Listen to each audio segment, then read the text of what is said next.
Il est en visite à La Réunion pour renforcer la coopération malgache et réunionnaise. Lors de ce déplacement, le président du Sénat de Madagascar doit rencontrer les acteurs économiques de notre île. Pour évoquer les enjeux de cette visite, Erimana Razafi Maefa est l'invité du 19h. Bonsoir. Bonsoir, Madame Mélisse. Alors d'abord, pour commencer, vous êtes le deuxième personnage de l'État après le président de la République. L'élection présidentielle malgache aura lieu à la fin de l'année. Et c'est vous qui allez assurer l'intérim de la présidence de la République. En quoi consiste ce rôle? Eh bien, ce rôle, donc, au cas où le président de la République en exercice actuel donc, se présente aux élections présidentielles, eh bien, d'après la Constitution, donc, c'est moi qui va assurer l'intérim. Donc, il n'y aura pas de grandes décisions à prendre, mais c'est assurer donc, les affaires courantes pendant 5 mois. Alors, Monsieur Razafi Maefa, il y a quand même une polémique autour de la double nationalité du président actuel. Il aurait dû perdre la nationalité malgache en devenant français. Dans ce contexte, savez-vous si Andry Rajoelina, le président sortant, sera en mesure de se représenter? Eh bien, je pense qu'il n'y a pas de problème là-dessus. Vous savez, comme dans toutes les élections, à l'approche des élections, il y a toujours des mauvais esprits qui essaient de perturber une élection. Mais tout le monde savait déjà depuis des années qu'il a une double nationalité.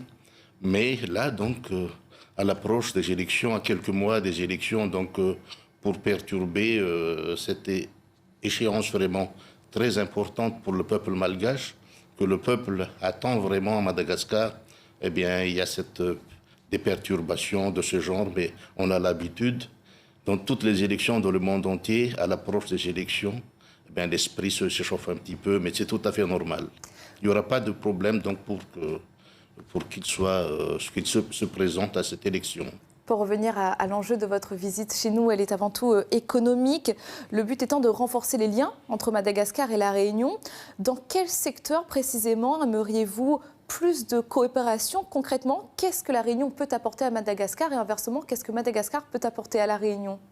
Déjà, je remercie le président de la Chambre de commerce, Éric Robert, qui a lancé cette invitation.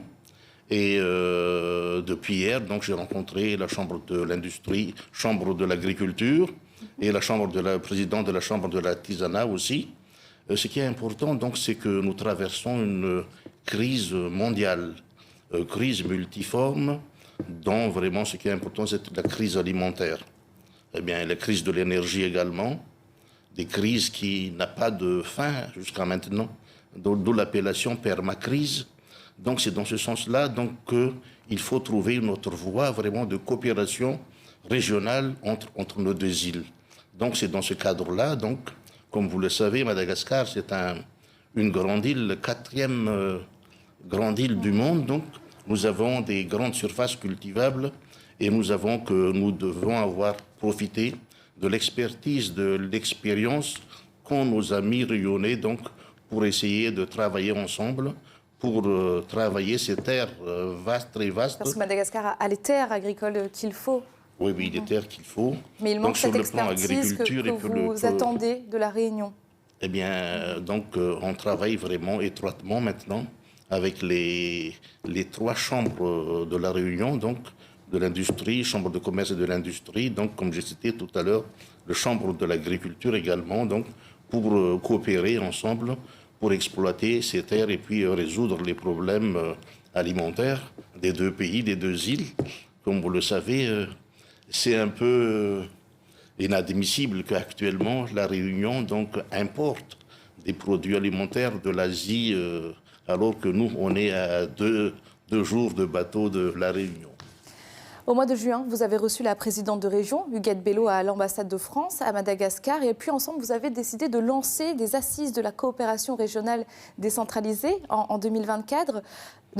Attendez-vous également un soutien financier de la Réunion et de la France pour mettre en œuvre ces futurs projets?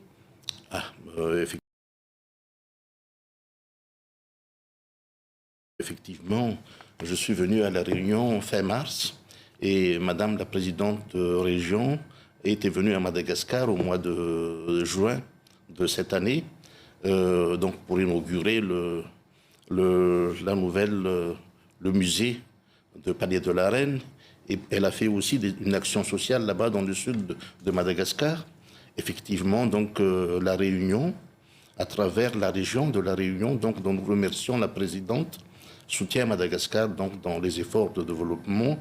Et nous espérons franchir vraiment des pas vraiment importants donc, dans cette coopération régionale.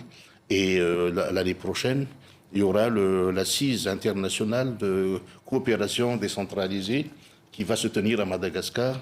Donc là, c'est au niveau de Madagascar et des régions de toutes les régions de la France, y compris donc la Réunion. Ça va être vraiment un moment très important dans la coopération entre nos deux pays. Alors, une autre question, cette fois-ci, ce sera la dernière. Elle concerne les Jeux des îles qui s'ouvrent bientôt à Madagascar. C'est un grand rendez-vous sportif. On imagine que les Malgaches l'attendent avec impatience.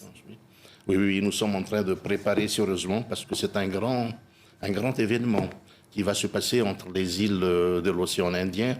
Nous attendons donc nos amis réunionnais pour participer à cette grande fête de fraternité et d'amitié. Eh bien, merci beaucoup, Monsieur Razafi Maïfa, d'avoir répondu à nos questions ce soir. Et je rappelle que vous êtes le président du Sénat de Madagascar. Merci beaucoup. Merci à vous. Et partons.